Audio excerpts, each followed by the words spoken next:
అధిక బరువుతో బాధపడుతున్నారా? బీ బెటర్ వారి గార్సినియా కంబోజియా వాడండి, బరువు తగ్గండి. వివరాలకి డిస్క్రిప్షన్లోని లింక్ని క్లిక్ చేయండి.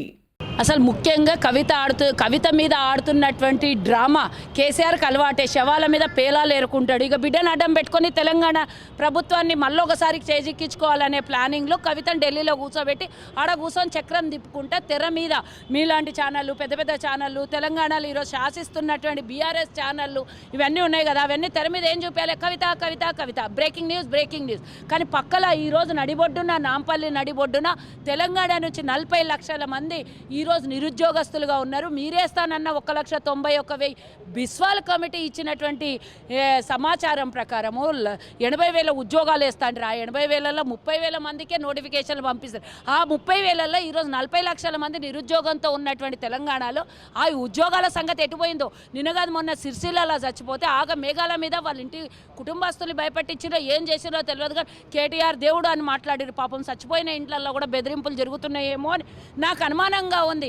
ఆయన అప్లికేషన్ అప్లై చేసుకోలేదు, అసలు గ్రూప్ 1కు ప్రిపేర్ కాలేదు అని చెప్పారు. అది ఏదేమైనా నిజాలు మాత్రం ఎప్పుడో ఒకరోజు బయటపడతాయి, తప్పదు. తన సొంత నియోజకవర్గంలో జరిగినటువంటి ఆత్మహత్యని ప్రభుత్వ హత్యగా చిత్రీకరిస్తే అది తను తట్టుకోలేడు, తను మింగిల్ కాలేడు. కాబట్టి కేటీఆర్ రామారావు ఈడుండి డ్రామాలు ఆడుతున్నాడు, కేసీఆర్ ఫామ్ హౌస్లో ఉండి డ్రామాలు ఆడుతున్నాడు, కవిత ఢిల్లీలో ఉండి డ్రామాలు ఆడుతున్నారు. కాబట్టి టీఎస్పీఎస్లో లీక్ అయినటువంటి ఈ ప్రశ్నాపత్రాలకు ఈ ప్రభుత్వానికి కూడా సంబంధం ఉన్నది. కాబట్టే ఇది ఇంత పెద్ద స్కామ్ని బయటేస్తారో ఎక్కడ అని ఈ తెర మీద అవి కనపడలేకుండా, అంటే ఈరోజు హైదరాబాద్లో మేమందరం ఉన్నాం మాట్లాడుతున్నాం, కానీ రూరల్ ప్రాంతాల్లో ఉన్నటువంటి ప్రజలకు ఇవన్నీ తెలియవు, ఏం కనబడుతున్నాయో అవే చూస్తారు. కాబట్టి ఆ ప్రజల్ని మోసం చేయడానికే ఈరోజు టీఆర్ఎస్ ప్రభుత్వం ఆడుతున్నటువంటి నాటకం.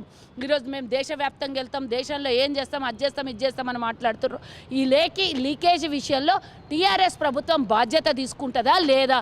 లేదు అంటే మీ దగ్గర ఉన్నటువంటి పిఏనో ఇంకా ఇతరత్ర మీకు సంబంధం లేకుండా ఇది జరిగిందంటే ఎవ్వరు కూడా చెవులో క్యాలీఫ్లవర్లు పెట్టుకోలేదు, ఎవరు కూడా నమ్మరు. ఎందుకంటే ఇందులో ఈరోజు నిన్న ముఖ్యమంత్రికి పోయి చైర్మన్ నేను రాజీనామా పత్రాన్ని సమర్పించాడు. ఆయన ఏ విధంగా రాజీనామా పత్రం సమర్పిస్తాడు? ప్రజల ముందుకు వచ్చి నా తప్పిదం వల్లనే ఇది జరిగింది అని ఆయన ప్రజల ముందు ముక్కు నేలకు రాసి ఆయనకైనా జైలు తలుపుల్ని తెరుచుకొని జైల్లో పోయి కూర్చోవాలి. ఎందుకంటే ఒక అడ్మినిస్ట్రేషన్లో ఒక చైర్మన్గా ఉన్నటువంటి వ్యక్తికి తెలియకుండా కింద స్థాయి వాళ్ళు ఆ తప్పిదం చేసిండ్రంటే ఎంత నామోషి, ఎంత తప్పిదము. 40 లక్షల మంది నిరుద్యోగస్తులతో ఆడుకుంటున్నటువంటి ఈ ప్రభుత్వాన్ని, ఈ ప్రభుత్వంలో పనిచేస్తున్నటువంటి వ్యవస్థల్ని కూడా మార్చేసి వాళ్ళకు అనుకూలంగా మార్చుకుంటున్నటువంటి ఈ రాష్ట్ర ప్రభుత్వాన్ని ఈరోజు తిప్పి నేలకేసి బండకేసి కొట్టాల్సినటువంటి అవసరం వచ్చింది కూడా అతి త్వరలో. ఇంత అమానుషం గతంలో చూసినాం మనం.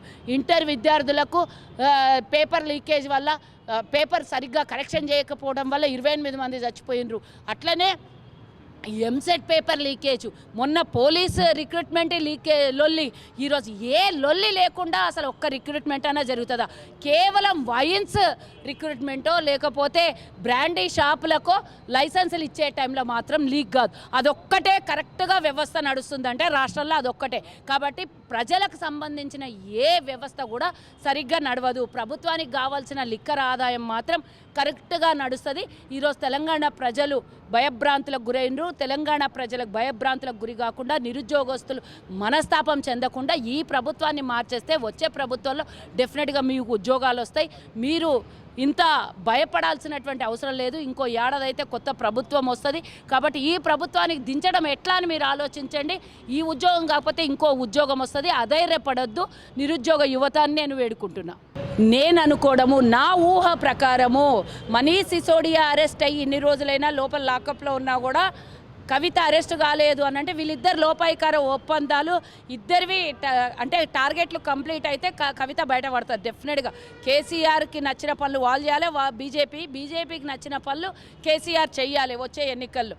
కాబట్టి ఆ ఇద్దరి ఒప్పందాలు సమకూరితే డెఫినెట్గా కవిత బయటనే ఉంటుంది. ఎట్టి పరిస్థితుల్లో అరెస్ట్ కాదు.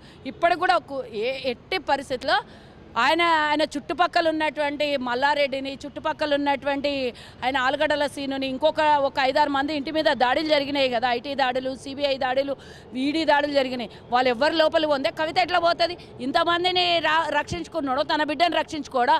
6 నూరైనా ఊరు 6 అయినా కూడా ఎన్ని తప్పిదాలు జరిగినా ఎన్ని మోసాలు జరిగినా ఇక ఏమనాలే, ఇక కళ్ళు వ్యాపారం చేస్తున్నటువంటి కవితని లోపల పెట్టడానికి తండ్రి మనసు ఒప్పుకోదు. తెలంగాణలో 2 కోట్ల మంది ఏమైనా పర్లేదు కానీ బిడ్డను రక్షించుకుంటాడు. మేమందరం తెలంగాణ ప్రజలు 1400-1400 మంది చచ్చిపోతే తెలంగాణ వచ్చింది.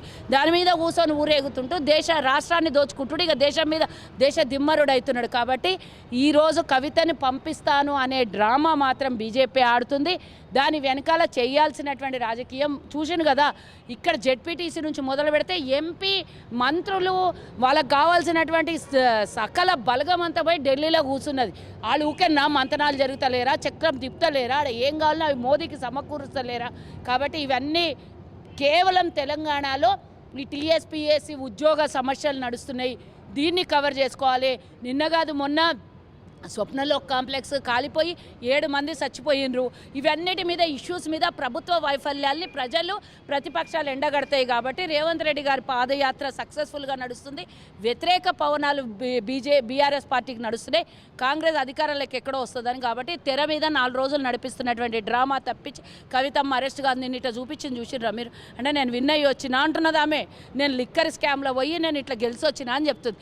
కాబట్టి తెలంగాణ ప్రజలు కేవలం కవిత ఇష్యూ కాదు, ఈరోజు ప్రజా సమస్యలు చాలా ఉన్నాయి. దాని మీద ఆలోచిస్తాం. ఆమె తప్పు చేస్తే లోపలికి పోతుంది, తప్పు చేయకుంటే బయట ఉంటుంది.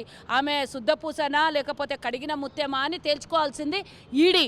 కానీ దీని మధ్యలో వీళ్ళందరూ మాట్లాడడానికి ఏం పని ఉన్నది? నేను అంటున్నా కేసీఆర్ ఎట్టి పరిస్థితుల్లో బిడ్డను లోపలికి పంపించాడు, 600 అయినా కూడా పంపించడని నేను చెప్తున్నా. అధిక బరువుతో బాధపడుతున్నారా? బీ బెటర్ వారి గార్సినియా కంబోజియా వాడండి, బరువు తగ్గండి. వివరాలకి డిస్క్రిప్షన్లోని లింక్ని క్లిక్ చేయండి.